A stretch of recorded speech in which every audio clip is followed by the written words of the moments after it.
अगर आपका कंप्यूटर बंटी के साबुन की तरह स्लो है। बंटी, तेरा साबुन स्लो है क्या? अगर आपका कंप्यूटर हार्ड हराम हो गया है, जब आप इस पे काम करने की कोशिश करते हैं तो आगे से एक ही जवाब मिलता है, ना कक्का ना, कम जो आंधी मौत है। अगर आप इन परेशानियों का सामना कर रहे हैं तो ये वीडियो आपके लिए है, इसे एंड तक देखें।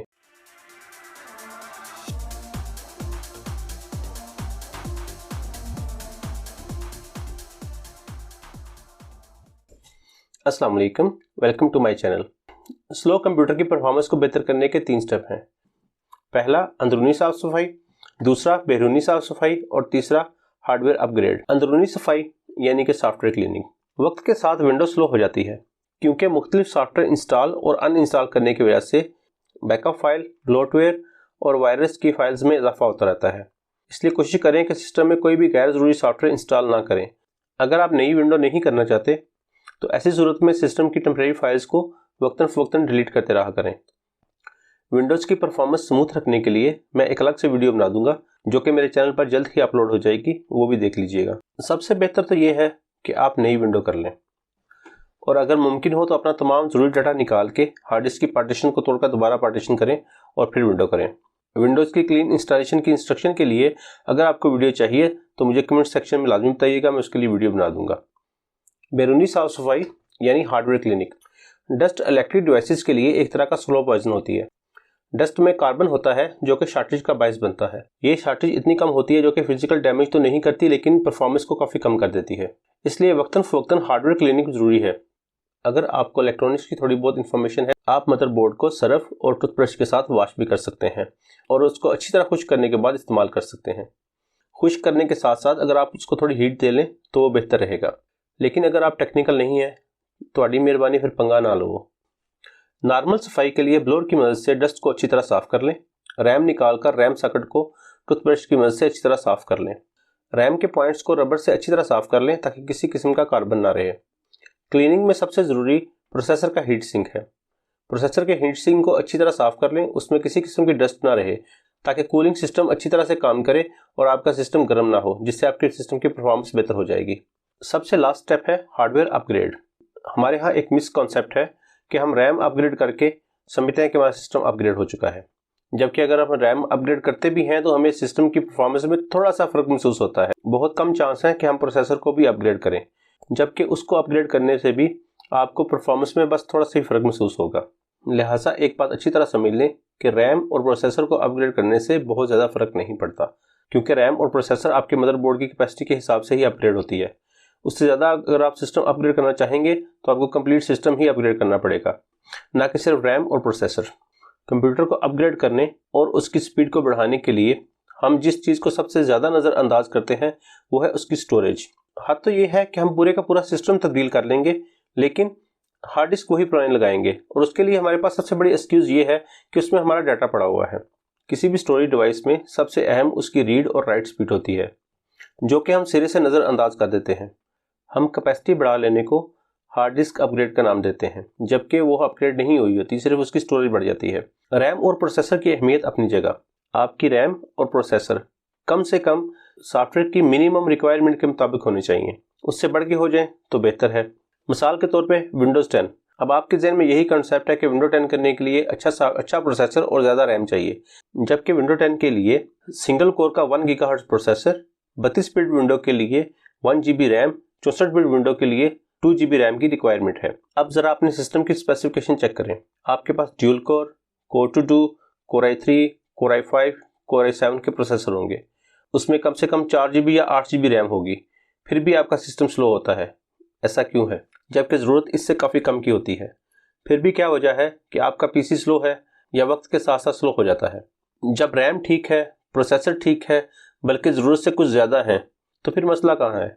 मसला वही है जहाँ आपकी तवज्जो नहीं जाती, यानी कि स्टोरेज, जिसको आपने हमेशा इग्नोर किया है।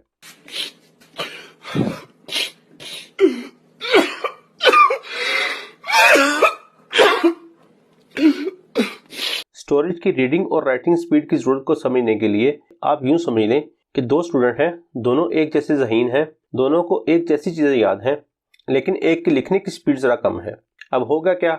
अब जब एग्ज़ाम आएंगे तो एक जिसकी लिखने की स्पीड कम है वो पूरे टाइम में हाफ क्वेश्चन कर पाएगा, जबकि जिसकी लिखने की स्पीड सही है वो पूरे टाइम में पूरे क्वेश्चन कर पाएगा।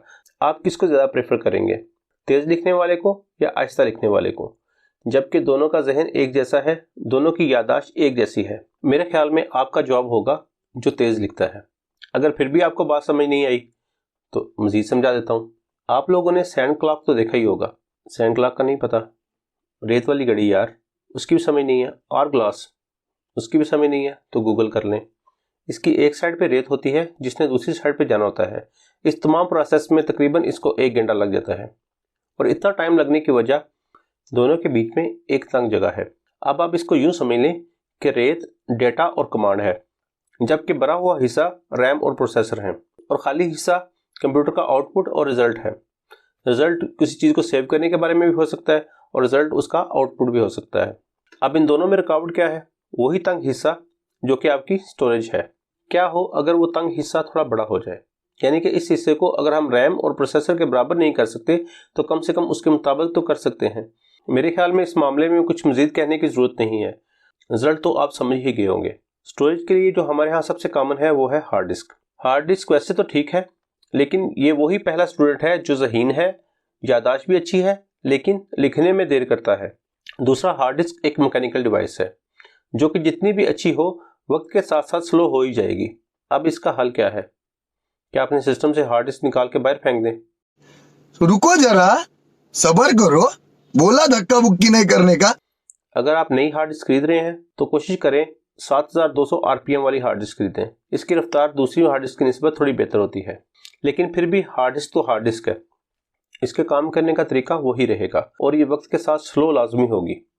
इसलिए अगर आप अफोर्ड कर सकते हैं तो हार्ड डिस्क को छोड़कर SSD पर शिफ्ट हो जाएं। लेकिन अगर आपका बजट कम है और आप बड़ी SSD अफोर्ड नहीं कर सकते, फिर भी आप कोशिश करें कि आप ऑपरेटिंग सिस्टम के लिए SSD ही यूज़ करें, जबकि दीगर डाटा के लिए आप हार्ड डिस्क लगा लें। यानी आप अपने सिस्टम में 2 डिवाइसेस लगाएं, एक SSD जिसमें विंडोज़ और बाकी सॉफ्टवेयर हो, जबकि एक हार्ड डिस्क जिसमें आपका तमाम डाटा स्टोर हो। इससे आपके सिस्टम की स्पीड में वाज़ेह फ़र्क होगा।